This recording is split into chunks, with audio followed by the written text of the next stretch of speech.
Welcome to another episode of the Svarim Chatter podcast. I'm Nachi Weinstein. This episode of the podcast is sponsored by Matmonim Auction House for their upcoming auction, which is Tuesday, March 19th at 3 p.m. Eastern Time. You can check out their full catalog in the link in the show's notes below to bidspirit.com. And if anyone has any feedback on these episodes, these auction house episodes, we did one recently on the podcast 2.5 weeks ago, and then there was another one a few months ago, and there'll be hopefully more forthcoming. So what your feedback and what your thoughts on this is. I've gotten some feedback that listeners do enjoy it. It's something different. It allows us to jump around into different episodes of history in one episode, discuss Sfarim, history, books, letters, manuscripts, Moshe, Maimon, and myself. It's not something... It allows us to discuss things that perhaps we wouldn't otherwise in the podcast. So I am always looking for feedback, and if someone, if listeners, you can let me know what you think of these episodes. Additionally, if you would like to sponsor or support the podcast, please email me, svarimchatter@gmail.com, or see the links and information in the show's notes below. Please also check out and subscribe to the new Svarim Chatter YouTube channel, where there's a number of videos. There'll be more forthcoming videos. You can check that out. There's a link in the show's notes. Also, please subscribe to the Substack, which is like a blog. It gets emailed directly to you. There's articles there, essays, posts. There'll be more forthcoming. If anyone wants to write as well, you can email me, svarimchatter@gmail.com, but subscribe in the link below. Also, for the Svarim Chatter WhatsApp community chat, where I post new Svarim books and so on. Also, I still post on Twitter, or X, but more in the chat than there. And finally, please subscribe, rate, and review the podcast on your favorite podcast listening platform, 24/6, Spotify, Apple Podcasts, wherever. And if it's on Apple, if you can subscribe, rate, and review the podcast. And enjoy the episode. Hi, everyone. Welcome to another edition of the Svarim Chatter podcast. On this episode of the podcast, we are going to be discussing another auction house, something that we did recently. We're going to be joined once again by Rabbi Moshe Maimon. And this time, we're going to be discussing Matmonim Auction House, Auction 4, which is going to take place Tuesday, March 19th at 3 p.m. Eastern. And we're going to, as we've done in the past, we did fairly recently, we're going to go through the auction catalog, jumping around to a number of lots and some items, and we're going to talk about what jumped out at us about that specific item, what jumps out at us historically about the Sefer, what's interesting about it, and so on. So thank you, Rabbi Maimon, for joining me once again. My pleasure, Nachi. This is so much fun. I hope the listeners enjoy it as much as we enjoy doing it. Yeah, and I've received some very positive feedback after the last one. It's really an opportunity for us here on the podcast to jump around to a variety of topics throughout history. As you're going to see on this episode, we jump in time and place, something that really doesn't usually happen on the podcast. Usually the podcast episode is a specific topic, a specific time and place, and that's not, and over here, this gives us the opportunity to really jump around. So I think it's a unique opportunity. Something that we're going to tweak, though, a little bit. I know last time we ran a little long. Don't want to run so long as last time, even though all these auctions are fascinating. There's so much to talk about. I'm not going to go through each lot, so I'm not going to mention every lot. There's going to be a link in the show's notes below where you can check out the full catalog, which I advise. There are 217 lots, so it's a pretty big auction, and you can check that out.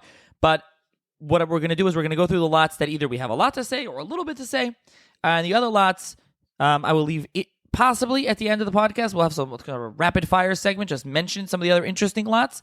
But we're not going to get to all of them. It doesn't mean they're not interesting. They're many interesting. This is what jumped out at us that we're going to mention. And readers may enjoy the format with shorter, segments on a wide variety of topics. And again, if anyone wants a better treatment of any of these topics, feel free to reach out to Nachi, and maybe we can further explore some of the things that we only touch on now. Yes, and that's just in general interesting. We can theoretically do a podcast episode specifically on something. Someone wants to sponsor a specific episode on a certain topic they like here, they want us to expound on it. Happy to do so. Reach out, svarimchatter@gmail.com. So let's dive in. So the first one I think that's worth discussing, and one more thing, clarification, I will mention the lots. So there'll be a link to the general catalog. I will mention the lot that we're discussing, like we're going to start with lot 4, and I've done this in the past, maybe here or there I'll mention the starting price just to talk about it, because I think it's important to emphasize here actually for this auction that the starting prices are a little bit, the way to put it, I think more reasonable for the average collector, the average consumer. There are a lot of auctions now on BidSpirit and Judaica. It's really a booming market. It's really amazing how much stuff and how many unique things are coming out and are being available. But some auctions, rightfully so, are more expensive. Some are cheaper. It depends. And some auctions just start the prices more reasonable. Doesn't mean that's where they'll end up. It could be they'll end up quite expensive. So this auction, but I will mention the prices are not low. I'll try to mention starting prices or where the bid is as the time of recording. That may change by the time this is up or the time you're listening to this. But I'll try to mention that to give you a sense. But I think really this is, if someone's interested in these items, this is really possible for the average consumer to kind of purchase. So let's start off with item number 4, which is an interesting item because it's Machzer Tefillah, and this is printed in Frankfurt. So it's an Ashkenazi Machzer, and it is signed by Rab David Kornaldi, who is the base David HaMishnayos. I don't know how known he is today. He's the Bar Plukta of the more famous Shoshanim LeDavid. Of Reb David Pardo. Reb David Pardo, Chastei David fame, Ante Sefta, and Mishnah is also Mechtam LeDavid. Is it? Yeah, he's got Chuvas, which maybe called Mechtam LeDavid. I got to double check that. Yeah, so this Sefer, not this Sefer, Reb David Kornaldi Sefer, base David HaMishnayos. So there's machlekes, and you can read Lashanis and Shoshanim LeDavid. I believe they made up at the end, but there was a back and forth between them. But what's interesting is, so he was an Italian. He's from Italy. He's actually the son-in-law, I believe, of Rabbi Yitzchak Asher Pacifico of Venice, the Rav in Venice.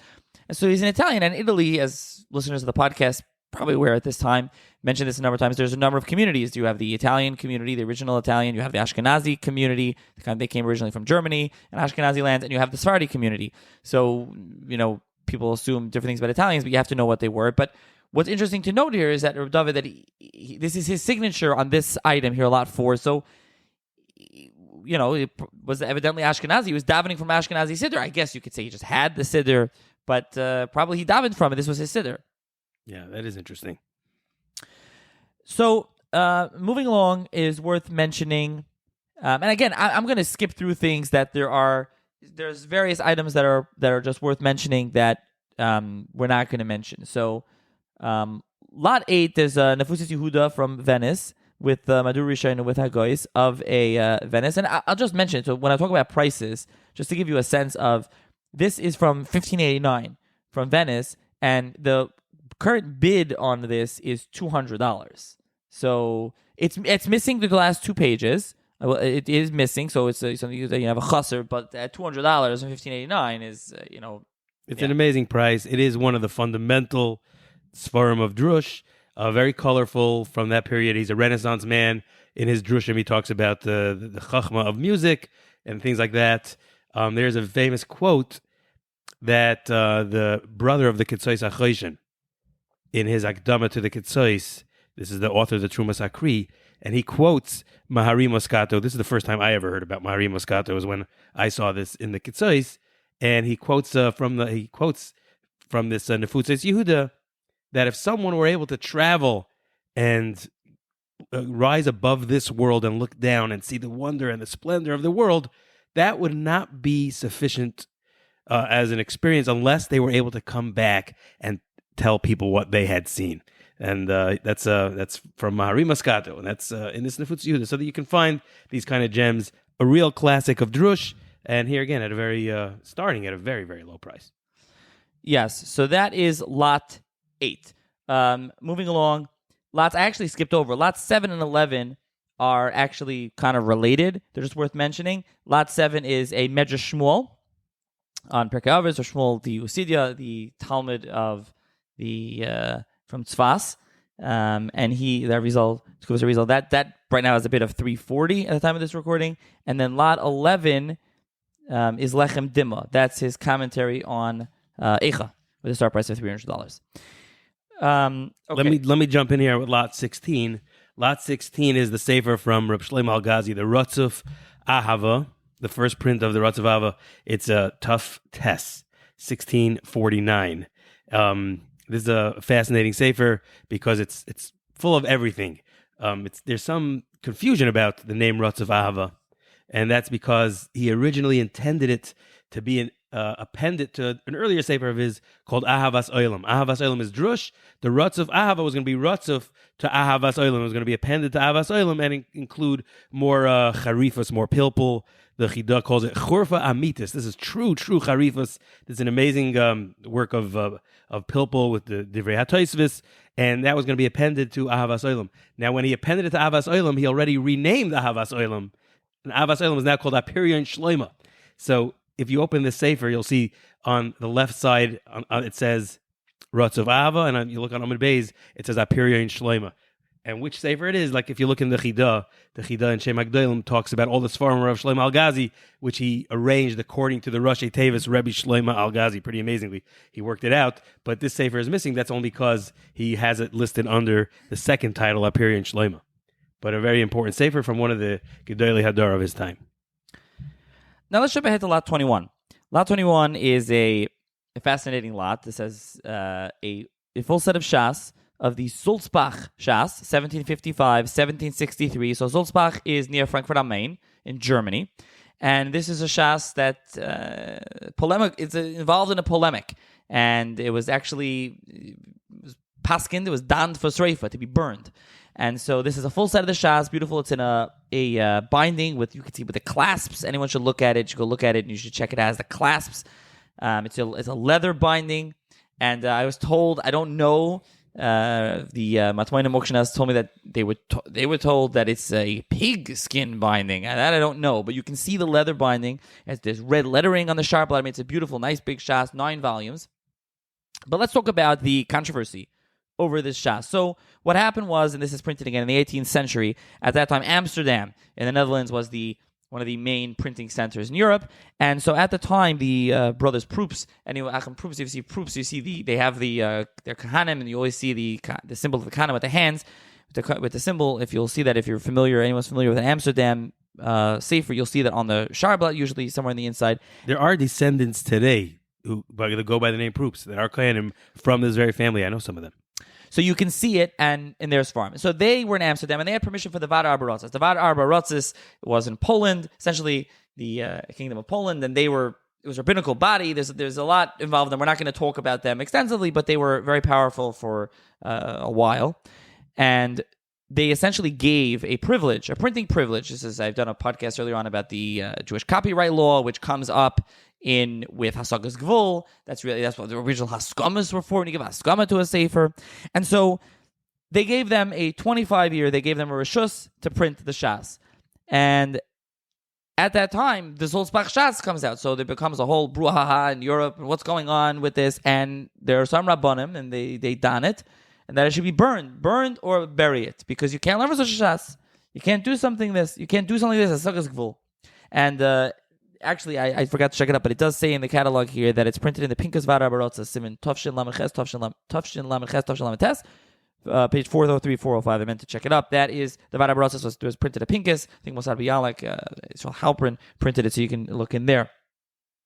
Now, what happens with this? So, for someone listening, saying, well, what do you mean? Hold on. If it was for Sreifa or for Knesset, how could I buy such a thing? How could I learn from it? So, interestingly, there is a tshuva in the Shalz Tshuvas Zichron Yosef. Zichron Yosef is Yosef Starnhart. He was the Rosh Hashiva in Fjorda, in Firth. This is in Germany. This is the major yeshiva for centuries, the main yeshiva in Germany. This yeshiva, Rabbi Binyamin Shlomo Hamburger, has a 3-volume work, Yeshiva Roma Befjorda in Firth. And also, Zichron Yosef, he was the brother-in-law of Rabbi Shaya Pick, Rabbi Shaya Berlin, and he famously quotes Torah from his wife. And there's also things against Hasidim in the introduction. It's a famous sefer. I know Shirley Bornstein did a raid bite on. He talked about Zichron Yosef recently. So in Tshuva Zichron Yosef, Choshen Mishpat Siman Shaila Beis of Choshen Mishpat. Actually, it's been redone now. Zichron Yosef, Maznayim. You can Vagshal. You can buy a copy. So there's a Shaila there, and the Shaila is about the Shas. Can we learn from it? Can we not? Should it be burned? Should it be buried? What should happen? So the Zichron Yosef, who, in some context, was in Germany. And this Shas brings him to Sulzbach, which is near Frankfurt am Main. So he's a German. So he's in Germany. This is in his land. So he's talking about when he's getting gets the Shaila. They write in the Shaila what should happen with the Shas. And the Shaila, by the way, is directed to him from Amsterdam, from Reb Shol, the Av Bezin of Amsterdam, who who had a more jaundiced view of what to do with this Shas than the Zichron Yosef did. Go ahead, Nachi. So in the middle of the tshuva, and I'm going to bounce around the tshuva, but he says, tshuva lefia nias daiti, the tshuva in, according to me, hadover borer katzarayim v'chashemesh b'chatzi hashamayim. So it's as clear as day to me, midday, when the sun is halfway in the sky. Shemutter, it's mutter lil moed shas. It's mutter to learn from the shas. Shenitfisu, that was published or printed. Now in the new one, it still says the apostrophe bezayin. It says beis zayin apostrophe beis, which is bezolzbach. Va'afilu nitfisu becherim. Even if it was printed in cherim, doesn't matter. V'chihechi deloy likri loy Yosef Sharia Asura. He's doing a play on words here. Amina, he's talking about himself. His name is Yosef. Amina taima di v'nimuka imi. The reason is with me, and in depth, I'm actually right. What are you worried about? If you're worried about the covet of the earlier Ga'inim, halay hema loy gazur actually atvis ish acher built ya achami Amsterdam as a shas betoich zman kotzuv. They just said the Ga'inim, nobody can print the shas a shas at any time except the brothers from Amsterdam from such and such time. He says, Loi gazu klal, omnam, however, Loi gazu klal shal yilmudu min hashas, asher yitvisu mi ish acher b'li rishos achem anal. No one ever said you can't learn from a different Gemara that was published by somebody else. V'gam loi solek adaitem klal bezman ahu lemigzar hachi. They never even thought to make such a gzeira. Desavri, they held, devaden liyal al das shum adam lavra al devreyan. Who's going to go against them? Who's going to go against the Vada Barazas? Who's going to say otherwise? Latfisam. To print it. And therefore, milsat le'shchicha le'gazer b'Rabbanan comes up with a chap. We know in learning, if you have milsat le'shchicha le'gazer b'Rabbanan, Rabbanan didn't make a gzeira about something that wasn't common. So he says, it's a milsat le'shchicha, therefore le'gazer b'Rabbanan, not a problem. That's one of his reasons. And then he continues, va'afilu lefi gzeira son, even according to their gzeira, Einan to an geniza, doesn't need to be buried. He says, Iba yisema kra, if you want to say it's a pasuk, I'll say a pasuk. Viba yisema svara, viba yisema gemara, upaiskim. And he goes through in depth, and I'm going to skip around. He goes through endlessly, brings rayas from paiskim and from all over. So later on, and he's skipping ahead, and he says, V'kama to uyoy, before that, he says, V'kama to uyoys, asher azkir poi, madetemai, Ta'hamili tuva al devreim. I have big question on them. One that said it's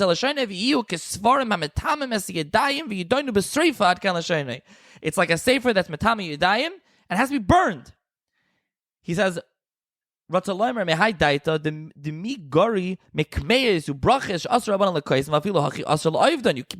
destroy them. He's a parakol kisvi and Shabbos, Tafkuv Tazov Beis, etc. And he goes on and brings Chuvas Be'er. He says, "Ve'ein safik she'adarabba matzilanoy son mepnei adaleka," and you should save it. You don't burn it. Chas v'shalom, and he keeps going. It says, "Raya gedolim irani dachas," and he brings a raya, and it's a very long tshuva, and he keeps going on and on. He says, "No, of course not." And then he continues, and just to read some of the wording, he says, "Ve'im gzeirahim lefneim." If it's a gzeira from them, tomali aleim. I have to me a major question. Milvad ksasa to me is just Catalogue. Besides my earlier questions, al gzeiras achom manal shahelem lachar tchilas hamatfis mi Zolzbach. Should have first asked the printer from Zolzbach ulehatrusoi deshmua ben achechem ksiv v'shoal yishoal b'rishayna. And he keeps going on and on and on. And then he says at the end, Shuva. He ends off that this is what he thinks. He ends off and he says, "Tshuva lahagay v'nera me Amsterdam." You have Aleph Rosh Chodesh Adar, and he says that Al Sugoy Savanal. He says, this is my tshuva to him. It's totally mutter to learn from this shash of Zolzbach. So this is the complete set being sold. By the way, as of the time of recording, it has a bid of only $1,000. What a catch! What a find! And some of this is mentioned in the catalog. You can see this, but if you want to actually learn the tshuva, again, it's in Zichron Yosef, Choshe Mishpat, Siman Beis, and we just pulled out. There's much more to talk about from it. I'm just pulling out small, some of it. Okay, so continuing along, and again, we're going to really bounce around, so there's much more here that we're not talking about. Jumping ahead to lot 31. 31 is the sefer from Reb David Lida, the Ir David. This is a very popular sefer of halacha and other things from Reb David Lida, who was much embattled, but still had enjoyed a reputation as one of the Gedolei Hadar of his time, spanning from about 1630 to 1690 thereabouts. And this one of his very important Sfarim. He starts off the Sefer paying tribute to his Rebbe. His Rebbe was the great Reb Heschel of Krakow. He had learned under Reb Heschel in Lublin. And he talks and he says, "Kamti ani liftoyach ledoidi." I'm going to open with opening with my beloved. And who's my beloved? Adoni Meir Rabbi Rabban Shal Kol Bnei Hagoyla. Hagoy Ner Yisrael Meir Heschel. The Avbezin and Ram in Lublin, and then later in Krakow. And I'm going to give him kavod b'moisei and start my sefer with this pasuk and give a pshat that he said on the pasuk. So this is the Ir David. Other Sfarim from him have been questioned whether they were borrowed or influenced by other Sfarim. That was one shadow of suspicion which always followed him. There was always this living the time that he did. There was this. He was suspected by some as a closet Sabbatian. He went. He actually was the Rav of Amsterdam, which was the top rabbinical seat in Western Europe. And but due to the politics in the community, he was forced out of the position. He went to plead his case before the Vada Ratzis, who reinstated him. But his term there wasn't long-lived, and he ended up back in going back to his native Poland, where he passed away. This sefer has the hakdasha of his son Reb Pesachia. Reb Pesachia Lida, also called Reb Pesachia Lida, was also one of the Gedolei Hadar in the next generation, and this sefer is gifted by Reb Pesachia with his own inscription. Very nice item. So just to mention on Rab David Lida, so before I even start with what Moshe said over here, the negativity, he was absolved. The Varda Barotas, who we previously mentioned, they did absolve him. They did absolve him. But just to mention him, so one of the Sefer, the plagiarism is, it's now been republished by Machon Oitzer as Torah's Chesed, by Reb Chaim HaKoyen, Meram Tzova, and from Aleppo, from Syria, and he is the Torah Barekes and Shulchan Aruch. It's a Kabbalistic work in Shulchan Aruch, and it was printed a sefer called Migdal David. That was the sefer originally, and it describes it to Reb David Lida. And one of the Rabbanim that went against him was Rabbi Yaakov Emden. And Rabbi Yaakov Emden, in Torah HaKnois, when he says, Sefer Meged, Mem Gimel Dal, Migdal David, Sha'asa HaMevi HaSefer L'Tfus Al Shmoy Begnevas Das HaBrius V'rotin V'lo Yoda Ma Rotin Ki Nisha Shmoy Al Shalom HaChaber Amiti Achosam Lov Shasayim L'Chayim. Says he didn't even realize what he's doing. He's not tricking anyone, which, they bring down that maybe he was trying to still be Merames, that it was, it was Chaim HaKayin, but it's definitely an interesting thing. The Chida also, when he talks about it, he says, Gam Migdal David Al Rosh Etfisu Acherim Hu Mimenu. He talks about, that's how he said the Daibas there when he's talking about Reb Chaim HaKoyen. He says Migdal David Pirush Al Rus Nitfas. Ve'emesh Shechibur Zeh Olamarach Koyen Bal Torah Barekes. Mashkosef ben Nitfas. He's talking about later. Mashkosef Sefer Torah Kanois Taf Ayin Alpha and Beis. Ve'ra Seifel Eira Shekosef V'Feirush Makar Chaim Kanarab. And he's saying he explicitly told him. So why did he say it's from him? This is an open question.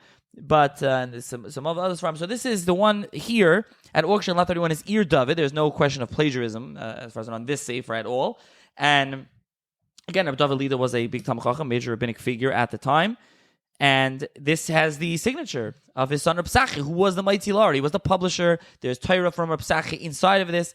There's a really nice hakdasha of Reb Pesachia in here, where he says, where they write that he says who was given to. It's very nice. You can read all that on the catalog online, lot 31.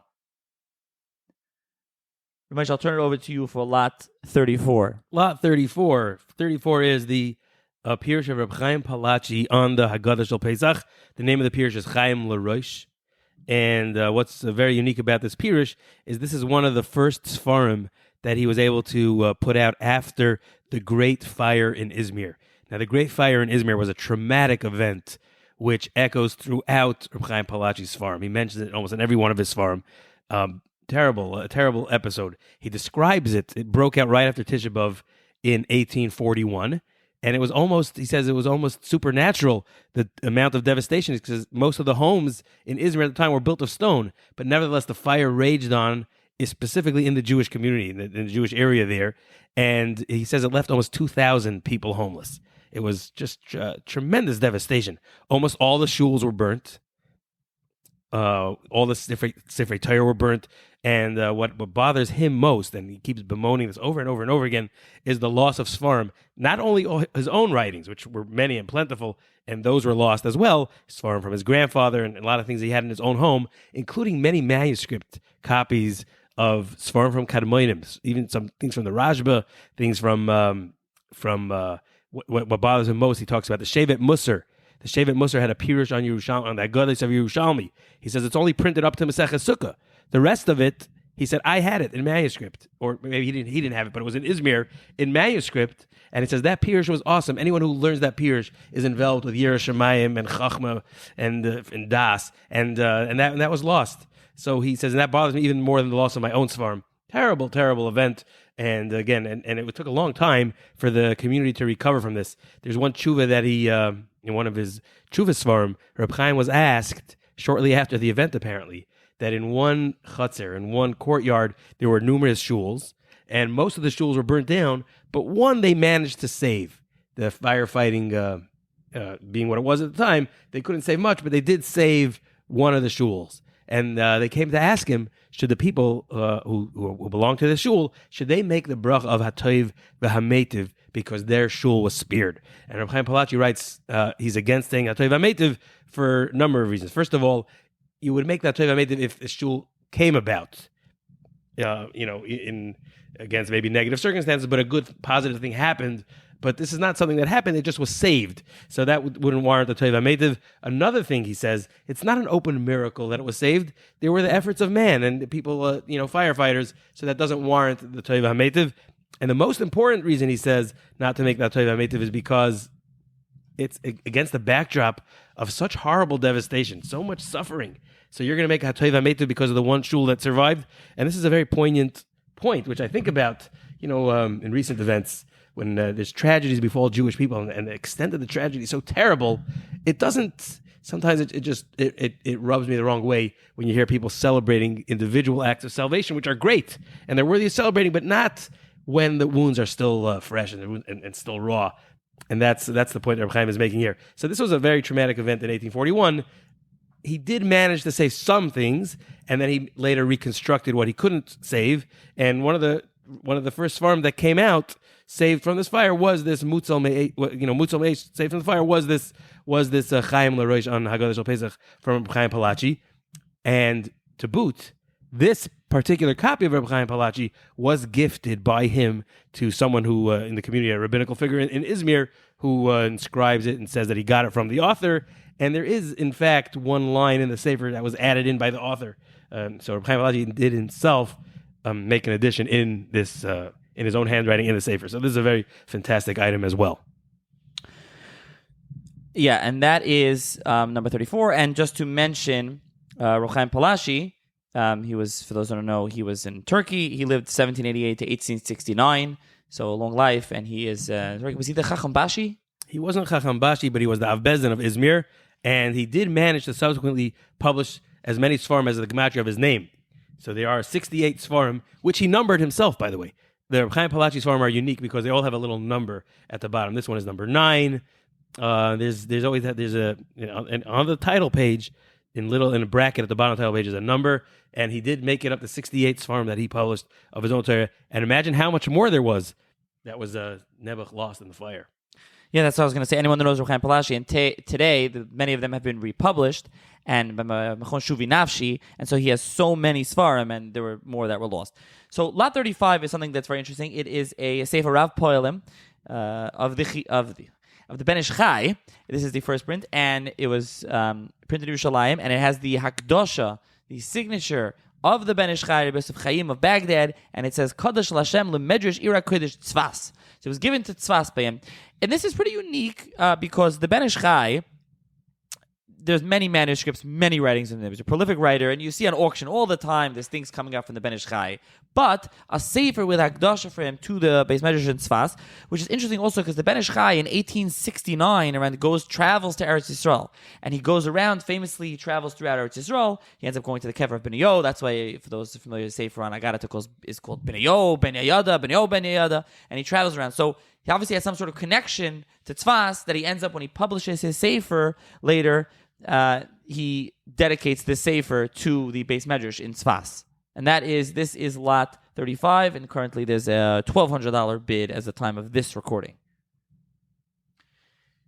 Lot 36 is a complete set of Torah Tamima, who we've discussed here on the podcast previously, when in a previous auction catalog about Sefer Mein Ganem, we talked about him in a different context, but this is his Torah Tamima, his landmark sefer on Chumash, and this is a full set with a really nice, beautiful Hakdasha written out in full. It's the length of an entire page to Herman Struck. I think he's an artist, and it says Baruch Epstein of Pinsk. And Ramesh, I'll turn over to you to talk about this set and what was the connection here, especially between Baruch Epstein and Herman Struck. Well, they did throw down the challenge, did Matmonim, in their catalog. They say that in the inscription, Baruch Epstein refers to Herman Struck as the Doirish Toiv L'Darshe Limudim. He has the best interests at heart for those who are into Jewish limudim. V'tzari umazar la'am haYehudim, and he also was a salvation and a balm for the Jewish nation. So what they wonder in the catalog, what is the context of Baruch Epstein writing such terms of high praise and endearment to this artist from Berlin who grew up completely secular in Berlin? Herman Struck started out utterly secular. So they leave that challenge, which I took up and I did my research, and I discovered that Herman Struck joined the German army during World War I. And in that position, when Germany conquered different parts of Eastern Europe, he served as the liaison for the German army for the native Jewish communities in these areas. And it was a seminal point in his life, a turning point. It brought him into contact with traditional Jewry in a way that he never had before. He now started drawing them. He got to know them, and he even joined the Beis Medrash and would learn there. He with these people in his community. So it's very likely that in this inscription is from the year 1918. He had already spent time in Pinsk. The German army conquered Pinsk in 1915 and held it till the end of the war. So it's very, very likely that is when he came into contact with Baruch Epstein. About Herman Struck, it talks about some of his there's a book called The Art and Artists of the Fifth Zionist Congress, 1901, and there's an article on Herman Struck, and it highlights this exact period. And it talks about somebody from one of these communities who says, finally, there's at least a man in the position who's serving as liaison who knew the population, their needs, and also the limits of their capabilities, and whose word meant something to the German authorities as well as to the Jews. Others said, everyone who is familiar with Jewish history during the war knows how Struck dedicated himself to the task and how much he helped out our unfortunate brothers in that critical period. So it is certainly that is the backdrop for his relationship here with Baruch Epstein. And Baruch Epstein, out of his deep sense of gratitude, therefore gifted this Jewish German artist his own masterpiece, his Torah Tamima. Yeah, and Struck ends up going to Eretz Yisrael, and he dies in Haifa, I think like 1944, around there. And just to mention, I said we're not going to we're not going to talk about every item here. We've been jumping around and running through the catalog. There are a lot of hakdashas, a lot of signatures, inscriptions. In the lot 37 is the Mechaber wrote the Sefer, and he dedicated it to Moses Montefiore. And lot 38 is a hakdash of Meir Don Plotsky on the Kli Chemda. So there are a lot of dedications inside of here, just worth mentioning. We're not going to go through all of them. Maybe at the end when we get there, we'll talk about some of them as well. There's also a lot of letters, and we will bring up some of them. I think, Moshe, you want to talk about the next one, which is Lot 48, which is a letter from Baruch Ber, the Berch HaShmuel, Baruch Ber Leibowitz, Shivan Kamenetz, and this is famous because of my good friend Dovi Safir, who many listeners are familiar, wrote an article in Mishpacha magazine about Jenny Miller, the noted philanthropist from Philadelphia who supported a lot of yeshivas. This letter of Baruch Ber is written to Jenny Miller. Yeah, it's it's interesting. Miller is the name of her first husband. This I know from Dovi's article. She was Jenny Cohen. She married somebody named Miller, and then remarried later someone named Fagan. And so this Baruch Ber addresses her in the letter. First, he addresses the husband, and then he addresses Jenny with the same amount or possibly even more accolades than he has for the husband, which is a dead giveaway that this letter is directed for her. There are other giveaways as well, but and he addresses her as Miller Fagan. So so Dovi's article was very helpful for me. But I knew right away, besides for the accolades, the fact that the letter is typewritten and it's in Yiddish. Most of it's typewritten. There is a postscript where Baruch Ber signs his name with a lengthy bracha, but the gist of the letter is typewritten. Women obviously had a harder time reading rabbinic handwritings and especially rabbinic Hebrew. So that's why you see a letter like that. There's others like that. I remember I remember seeing other from Baruch Ber to other Jewish women who were philanthropists. So this is a particularly striking one because he mentions here how the entire yeshiva observed the yahrzeit for a woman who I'm going to assume is a relative, perhaps the mother of Jenny. But the yeshiva observed the yahrzeit, and a distinguished Talmud Chacham from within the yeshiva said Kaddish on the yahrzeit. So it's clearly that was something that Jenny had wanted. Maybe she had even sponsored or gave money for that. One thing that I took from Davi's article is fascinating. Davi talks there about the Gadol cheer. The Gadol cheer. Jenny, who was a tremendous philanthropist and had just an open heart for Rabbanim and for Torah and for yeshivas, and therefore her home, her big stately home in Philadelphia, was always frequented by said Rabbanim and Rosh Yeshiva when they were in the area. Similar to what you read about in All for the Boss, like for example, about the Hermans in the Lower East Side. So this is the Fagin home in Philadelphia was frequented by all the who's who, and including Baruch Ber. And Jenny had a point of she had a big, comfortable armchair which she had set aside just for these Gedolim. They would come. That was their chair. It was just for them. And when she was old and retired to a nursing home, she gifted that chair to the Rosh Yeshiva of the Philly Yeshiva, Reb Shmuel Kamenetsky.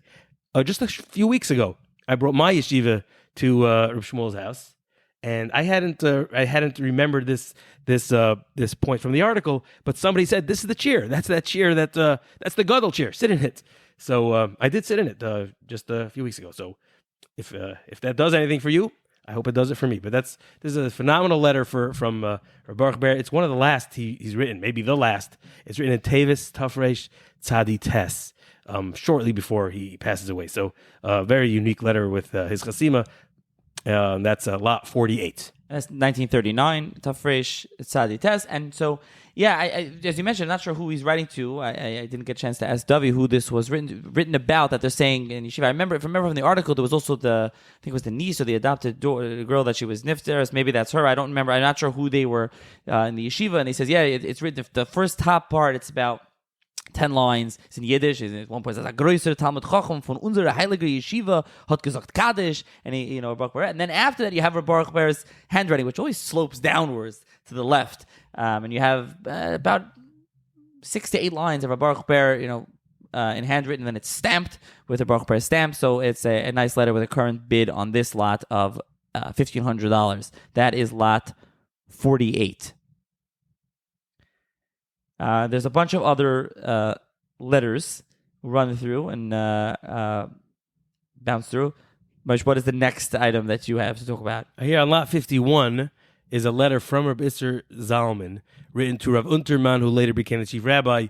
And this is Rav Isser Zalman making a personal appeal on behalf of the Oitzer HaPoskim initiative. The Oitzer HaPoskim was before the age of computers, obviously. The Oitzer HaPoskim started a very large initiative to put together all the tshuvos, and they started with Even Ezer because Even Ezer was very necessary right after the war. This letter is from 1945. Right after the war, they needed poskim to have access to all the material they need to work on the Aguna Shilas created by the war. And they did that. They put up 6 volumes on Even Ezer. And this letter from Mr. Zalman of Unterman tries very much to interest in him to help probably contribute his scholarship, and as well as maybe perhaps help with the fundraising for it. It's and he includes in it a sample page of the volume they're working on. This is a very historically important letter from Rabbi Isser Zalman.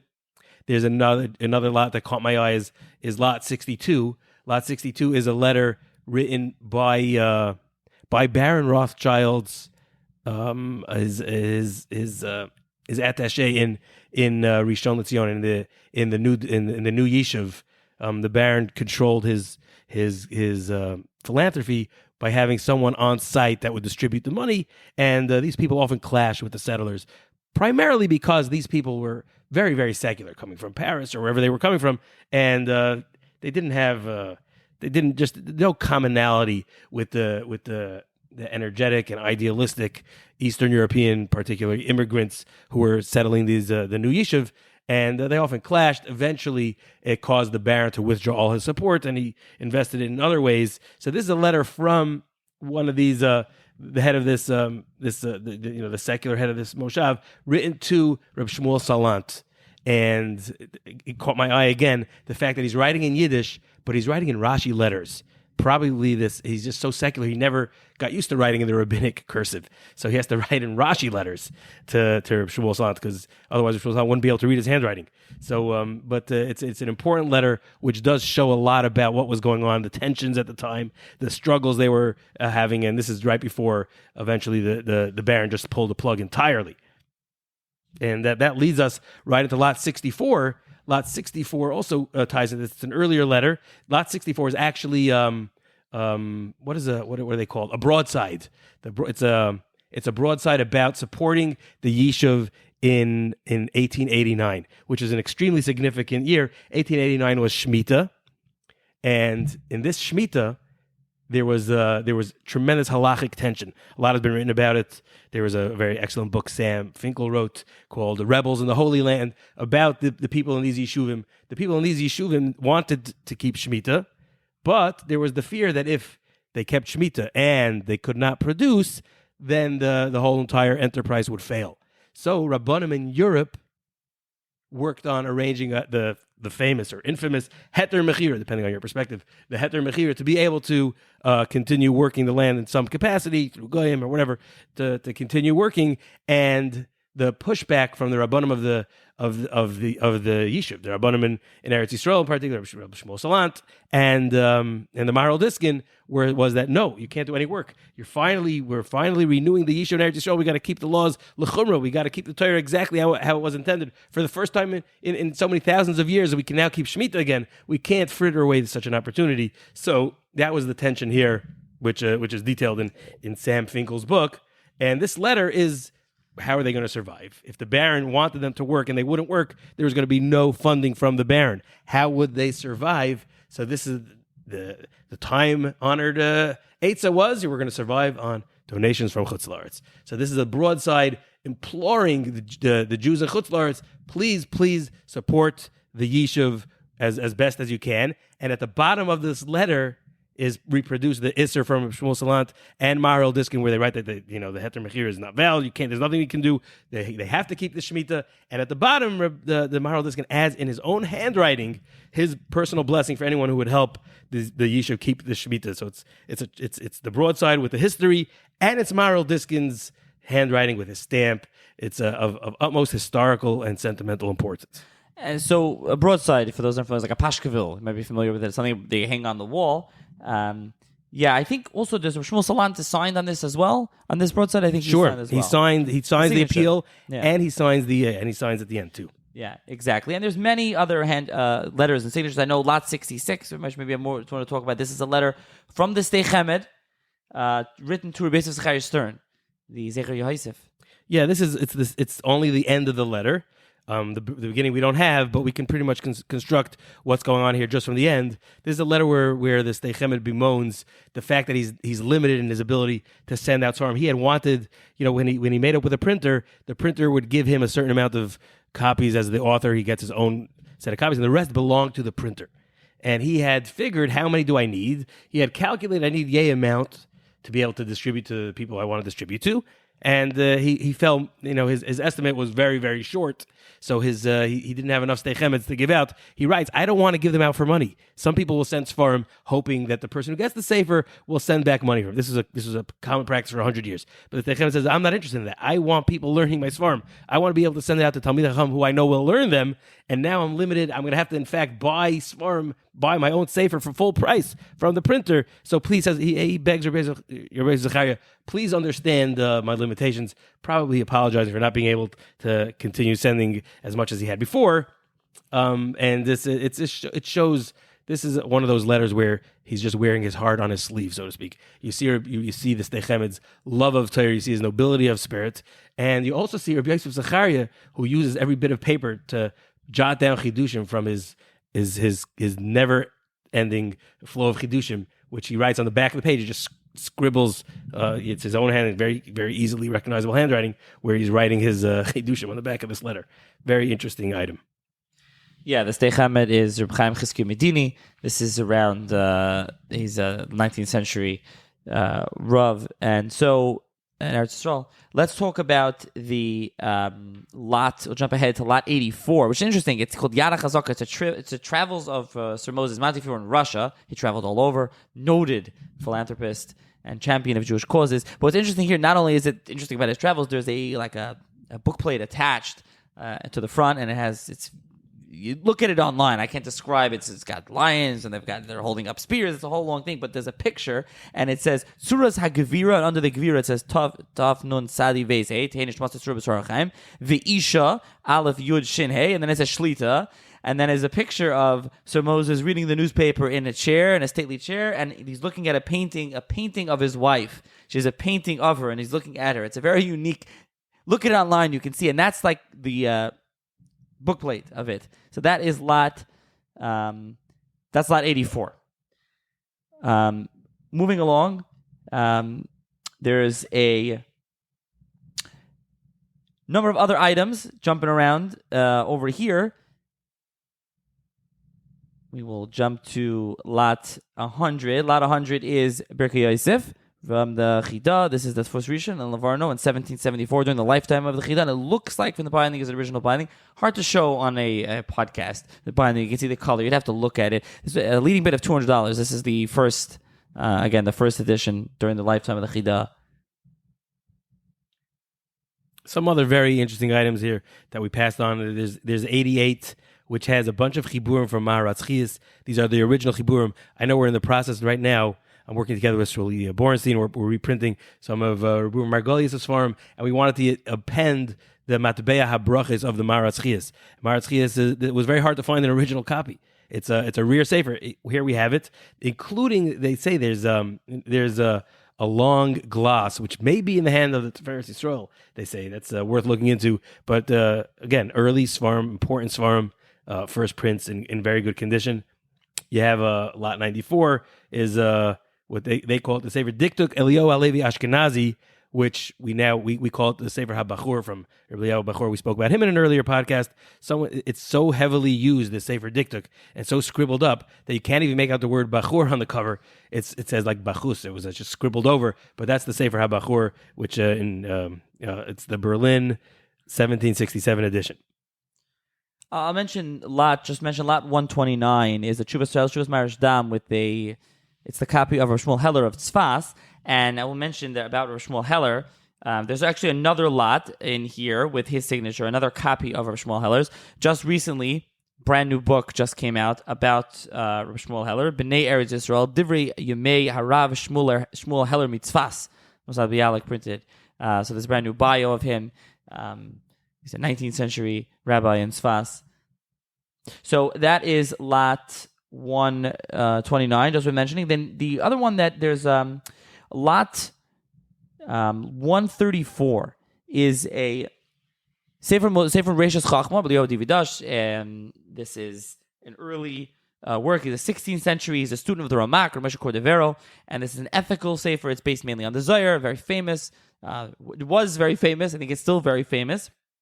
And it's Rabbi Yosef Chaim Sonnenfeld, his copy, the Rav Yerushalayim, and it has many marginal notes, Hagoyis, on the Sefer.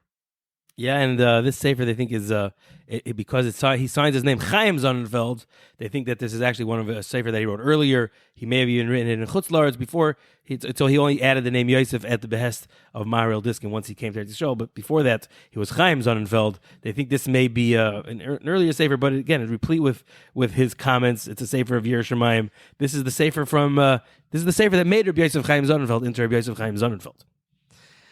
Well, I guess you could say that. You don't know that, but yeah. So that's that one. It has a bit of $1,000 now, I think. Lot 138 is the Avodas HaGershuni. The first print. Avodas HaGershuni is a Rosh Ashkenazi. This is the chief rabbi of Nikolsburg, Moravia. He is the Rebbe of Rav David Oppenheim.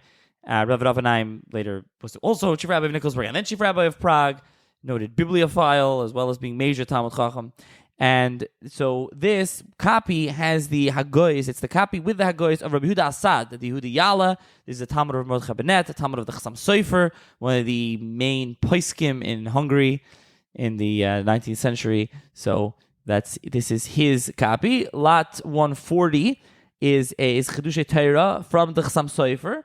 and it's 2 pages from the Chassam Sofer. The Chassam Sofer is interesting because I think every auction has to have a Chassam Sofer. I think I mentioned this before. I had a Rebbe used to say that Chassam Sofer sits in a cave in Pressburg, and he's still writing today. But listen, the Chassam Sofer, we have a lot of Torah, and then right after that, together, lot 141 is the Ksav Yad of the Ksav Sofer, manuscript of the Ksav Sofer, his son, Baram Shmuel Ben Yamin Sofer. So that is, The amazing thing about, that it's the son of the Chassam Sofer describes his habit of where he would, in his home, there was a certain place, like above, like in the eaves of like his dining room or his study, where he would just put all his, like, he had his own, like his own Cairo Geniza. Letters that would come in, he'd read it, put him over there. When he had a draft, when he finished writing a draft, he'd put it over there. So apparently, this is a Geniza, another Geniza that made it out as the Chassam Sofer's Geniza. It hasn't been kept intact. It's being distributed everywhere, but hopefully more auctions like these bring these to light, and who knows, maybe we one day will succeed in collecting all of the Chassam Sofer's tremendous, profound, and prolific literary output. Yes, and again, this comes up, you see an auction, but this is a very nice one. Anyone interested in the Chassam Sofer can check that out. So the next lot that I want to discuss is, if I can find it, is Sefer called, I think you're referring to lot 179, Derech HaYashar Mesila Leilokenu. It's published in Prague, 1810. It's by a Rabbi Shapiro. I don't know much about him, but his sefer does bear the Haskamas of the Gedolim of Prague that we mentioned in a previous episode. It has the Tshuva Me'ava there, the Nedbu the Son, as well as the Seder the Reb Wolf Boskowitz. They all give Haskamas on the sefer, so he is apparently a well-accepted Torah authority, but it's his Hakdama. The main part of the sefer is has a Torah Teichen. I think that part is called Birkas Avram, but the beginning is what he calls Derech HaYashar, where he lays out his hashkafa, shall we call it, about the different norms in contemporary Judaism and what's good and good, the good, the bad, and the ugly is what he describes here. Nachi, enlighten us a little more. And so this is a machaber. This is published. We don't know much about him. He lives in Prague, and this is 1810. So at this time, this is Hasidim. One of the things he does talk about Pilpul as well. The classic Pilpul. He's anti, but he is anti-Hasidim. He is against Hasidim. Prague was notoriously, did not have Hasidim, and so what he writes in Derech HaYashar, and you can find this on Daf Beis of the Sefer, and he's complaining about the different kitim, the different groups today, and he's complaining about it and decrying it, and he says, Akata Achas, the first one, Machanim Atzmam, they call themselves Chasidim, V'anshe Maisa, Me'akilim, Kehilis Barabim, that many gather in many groups, V'yasim Olem Roish, and they put a leader for them, V'yakar Lefon of Avreich, and they call him Avreich, and they said, Baruch Vayam, Arkeves HaMishnah Shalai, Boidam milibam divrei shgogois vixilos, and he's going really sharp on them. They say foolish things. Va'imrim kohen Hashem anachnu, we are kahanim of Hashem. Matov chalkenu, manoim gorelenu. Yoiser v'yoiser min avim atzmam, and he goes on, and going to jump around. And skipping ahead, he says, "V'tachas asher avoseiam v'avois avoseiam." And now, and in place of what their fathers, b'tikune nusche atfilos nagu minhag Ashkenazi, their fathers, their families, daven nusche Ashkenaz. Hema beineim achreim bachol minhag Sfardi. They picked them as a Sfardi. They go and they change the nusach atfilah. He says, "Leman espor," etc. And he goes on and on and on. It's pretty lengthy. Going to the next paragraph, he says, "Oy te'eva achas lahem," another abomination to them. These Chasidim, koismim v'noismim kmeis, and they give amulets kmeis. Le'isha sheyechala choyli ploini, to someone that comes up with this, gets sick with a sickness. Kmeya ploinis, u'lechoyli ploini, kmeya acheres, depending, someone else was sick, a different kmeya. U'le'isha shedarkel haplo banea, kmeya acheres u'kadayma, and a woman that has miscarriages, they would give something else, etc. And he goes on, he says that in the acharkach, and he says, and afterwards, kishaloi ilu akmeis, when these kmeis didn't work, v'yavoyu la'achasid lemer, and they come to the chasid saying, he comes and says, what did it help? Oz Yanoisam Badam Baram Levavay Lamer, their haughtiness of their hearts. You didn't do properly in holiness. You sinned, it's your fault. My prayer didn't work for you. You didn't do it properly. He says, Oz Yelchu Hamiduchim ha'ela b'pachei nefesh. V'ata says, V'ato, kum b'ni, wake up my son, Erecha, Mashakasa, Rabbeinu Gadol Rambam, and he goes on. And so, it's really an anti-Hasidim where, as he said, they would give these kameas to anyone who was sick or to a woman that would miscarry one of the time. They would just give these out, and he's really decrying this practice amongst other things in here. And so, in this copy that's in the Matmonim auction, lot 179, there is a Haggah. Whoever owned this has a long marginal note down this. So it's printed in two columns. If you look at Daf Beis, and you can look at this Hebrew books, you can look at it on Matmonim, and it has two columns, and the entire left column is a long note where whoever wrote it is defending the Baal Shem Tov, is defending Hasidus. How could you say such a thing? And he's going on against him. Now, like Moshe said, this sefer does have haskamas. It had haskamas Rabbanim of Prague, so I guess they had no problem with this. To be fair, the sefer is not just a screed against Hasidim. It's like you mentioned earlier against Pilpul. He also is against people who are overly philosophical, overly rational. He believes the Rambam is the middle road. Now, his leanings are somewhat maskilic for the time, I guess. Or, there's another note in this copy where he decries the mention of a maskil. They just write it's a maskil. I looked it up. The maskil in question is Wesley, Naftali Hertz Weisel, who the author calls Chacham Deirenu, the Chacham of our generation. So it's hard to judge from all these years later, but at the time he appears to have been a rabbi in very good standing, despite his maybe more enlightened approach to life. So now moving on, there's some other items. I mentioned lot 180 is a pulmus. It's about kidneys. And 181 is a pulmus by Yerushalayim, talking about Rav Kook. That's 181, Kol HaShofer. Lot 183 is a Chemdas Yamim. Madur Rishon Izmir, the first edition of Izmir, Chemdas Yamim, is something I've discussed in the podcast in the past with Michal Goldhaber about who the author is. He has an article in the Sefer Zakarin for Meir Ben-Yo about who the author was, and it has been accused by Yaakov Emden of having Sabbatian tendencies because one of the reasons is it's on Yom Tovim, but there's nothing about the 3 weeks in the Sefer, nothing about Tisha B'Av, nothing about 3 weeks at all, and this was a feature of Sabbatians, of Shabtaut. They didn't believe in that. Shabtai was born on Tisha B'Av, and others, but the others, the defense of the Sefer, obviously it's very learned, very popular Sefer with a lot of the things that we do today come from the Sefer. There's something unique about this copy too, is that they say there's a bunch of leaves in the Sefer that are added by Ksav Yad. Someone in manuscript added them in. They write that the person who added these had to have been a very big bucky. I'm not sure what they mean because they're not clear if these were pages that had fallen out, leaves that were missing, which were now replaced, or is it just additional material? Looking at the scans online, it appears that these were meant to replace pages that were previously missing, in which case I'm not sure what they mean when they say he's a bucky, but it's a unique feature.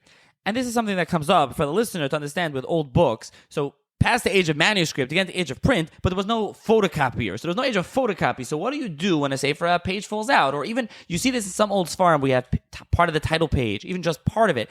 And the author will take it and will write in. He will actually write, not the author, I'm sorry, the owner, or they'll get a copy, so the owner will do himself. He'll take another copy and he'll copy it out. He'll do manual photocopying. It's not something we think about today, and you can see this a lot. You can look on various auctions, you can look at old Sfarim, you see this. It comes up. What comes to mind, actually, in the Aim Labina, Rabbi Yaakov Emden, they have a picture of this. Rabbi Yaakov Emden's manuscript that was printed from his Mekayos Gedolos. One of the pages there, it was torn out. I think Rabbi Yaakov Emden himself filled it in. I think it's his own hand. He filled the whole thing in by hand, all the Psukim, all the Targum, Rashi, everything, because that was how you did it. There was no other way. You had the Sefer, Sfarim worth money, and that was the old the photocopy. So yeah, that might be what that is. It may not be actually any Grace Chedushim, as they say.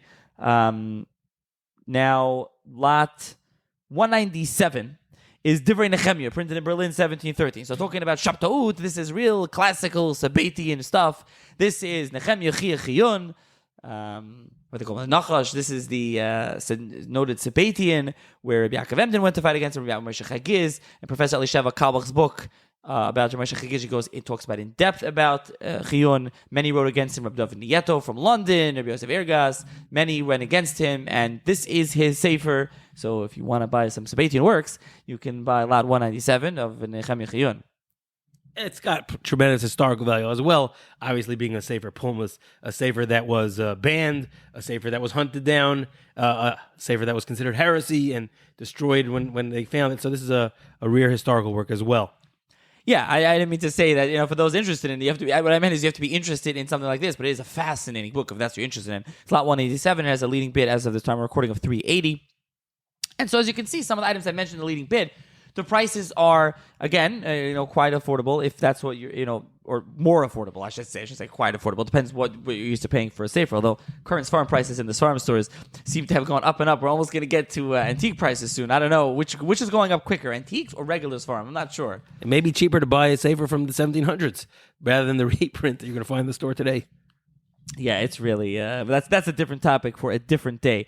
So we kind of bounce around. There's a lot of Hasidic stuff which we didn't get into. I'm sure those that have listened to us talk about these auction podcasts can tell that neither of us are at Hasidic farm or Hasidic really. So there's a lot of Zhitomer, Sfarim, as well as many others. That's really the whole end. You can we'll mention a few Sfarim rapid fire over here. We're almost at an hour, but lot 213 is a Chakli Yisrael from Zhitomer, and there's a number of other Sfarim. There's the Haggadah Shel Pesach, lot 217, the final one with an English translation, New York, 1859, Feast of Passover. It's a really old work. So you have that. Actually, the first three Sfarim, there's the first, I'm just going to mention a couple things. The first three lots, 1, 2, 3, are Megillas Esther Scrolls. Lot 5 is a Levush Putzvar Gamon, one of the lines of Levush from Prague, and with the signature of Menachem Shimshon Basilia of a Mantua, who is the father of Aviad Tzar Shalom Basilia, who we've discussed previously, the Emunas Chachamim. This is his father with his signature. And by the way, that is a leading bid of 600. Lot 6 is the Seder Yom from Venice, 1599, the first edition. That is the source of, as they pray, the first source of the Maidani prayer. This is a very famous sefer as well. This is Lot 6, is a leading bid of $1,100. And then there's, a couple of these from, we mentioned there's an early copy of the Rif, Lot 9, Hilchos Rav Ilfus, the Rif. There's an early copy of the Mordechai, slightly damaged, but Lot 10. Just something to mention also for listeners who aren't familiar. So damaged copies of early farm, this is common. You can have a page missing or 2 pages missing, or so the title page is missing, or it's damaged in some sort. So some, don't want it. But just to mention that for some collectors, you can get a really good deal. I have a sefer I bought recently missing 3 pages. It's in pristine condition otherwise, missing 3 pages. Got a great deal on it, and it's a beautiful copy. And you can really get a steal, quote unquote, or a really good deal if you're looking for a deal on Sfarim that are, defective, that are missing everything. Because, for example, this Mordechai is 1558. I mean, that's a really long time ago. So it's a leading bit of 280 because, again, it's not, it has a kind of defect, if you will. I will mention also lot 12 is the Kliyakar on Avim Rishon and Rishmol Laniyado, the Balak Kalim. He was famous. I don't know that he's famous anymore. I would say that the layman maybe is not familiar. Some of his farm were being redone. I think they've kind of paused. And then lot 13, I'd mentioned Rishmol Heller of Tzfas, the Rav of Tzfas in the 19th century. This is a Gemara of Rav Shmuel Heller's, Krisis Me'ila, and this is a start price of $300. There's a Sefer Mayana Yeshua of the Abarbanel, is lot 14, Amsterdam 1647. This is one of the Abarbanel Svarim, part of his Mashiach trilogy. This is a start price of $200. There's a copy of the Sofras Paneach with a damaged title page, lot 15, Sofras Paneach Rosh of the Marit. This is printed in Venice in 1648. You might want to buy one of these and then, like we mentioned earlier, fill in the title page yourself, and that only adds value. I will mention the Sefer that I bought recently that's missing a few pages. Nowadays, you can just print beautiful on cream paper copies, and it was just 3 random leaves, and they put it in. And, again, it does affect the value, but you can really do something like that. So, this is a couple of the items just to run through and just to mention. There's a lot of other items on here. There, lot 22 is a Kitzur Shulchan Aruch with Yiddish Taich that they say is very rare. Lot 23 is a Megillas Eva of Lemberg in 1837. This is the autobiography of the Tosfos Yom Tov. They say here it's the first print. That is a leading bid of $1,000. And there's, again, many, many letters that we didn't get to. And Ramesha mentioned a few. Lot 29 is a Shemer Emunim with Mavit Psachim. This is the Shemer Emunim Akadman. I'm not going to get on my soapbox. I've done that enough on the podcast. But Rabbi Yosef Irgas of Lavarno, that is a leading price of $200. I'll mention one other thing that jumped out at me. Lot 46. There's a few items here pertaining to Rabbi Akiva Yosef Schlesinger. He deserves an episode one day. Very colorful figure. He was a big Talmud, not actually, but in spirit, of the Chassam Sofer and his fight against the reform and his fight against any new winds blowing in. He's also one of the builders of the new yishuv. I think it's Petach Tikva that he was very influential in starting that yishuv. So a very interesting person. He lived in the old city. Very unique, did his own thing, and lived on the support and largesse of his friends and people who knew him. What we have here in Lot 46 is a stationery that he had drawn up, a blank, which had been drawn up just to give to people who give him money. And then he just fills in the name. But the whole nusach of you have for supporting me living here in Yerushalayim next to the Kaisel Maravi, where I will daven for you, that's printed. And he has to fill in the name. So it's apparently this was a way of life, and he had to send out a lot of these. What's so interesting about antiques, especially, is essentially every item is unique. You know, we own many Sfar and many books, and they're not all unique. You go to Sfar, so you pick one up. You pick up another copy of this Mechon Yerushalayim, that from Mosar of Cook, and this from Avat Shalom, and they're not unique. They're chashiv, but they're not unique. When you take antique, they survive to today. Many of them have marginal notes. They have hakdasha. There's just something interesting, but you can learn something historical from so many Sfarim, or it's just rare, and you can learn something, and they haven't been redone in centuries, and there's just something so interesting about it when you do it, and hopefully that translates a little bit in these podcasts. And again, as Moshe said earlier, if anything here or anything in particular that jumps out at you, if you're interested in us talking more, you want to sponsor an episode, where I'd be happy to talk more and do a specific episode, you can email me, sfarmchatter@gmail.com. Do check out the auction on BidSpirit. I'll put a link in the show's notes. Matmonim Auction 4. Again, the auction will take place Tuesday, March 19th, 3 p.m. Eastern Time, actually in Lakewood. And so I don't know if it's live. I think the auction is just on BidSpirit. But you can register and bid on the items and check them all out. There'll be a link in the show's notes. And please do email in general if you have what your thoughts are on the auction podcast. I've gotten good feedback, and thank you for those that have reached out. And let us know what you think. And thank you very much for joining me to discuss it once again. Thank you very much. Always a pleasure. A lot of fun to connect with your audience. I hope they enjoyed as well. And I wish all of them the very best. And of course, I'd be remiss if I didn't mention thank you, Matmonim, for sponsoring this episode.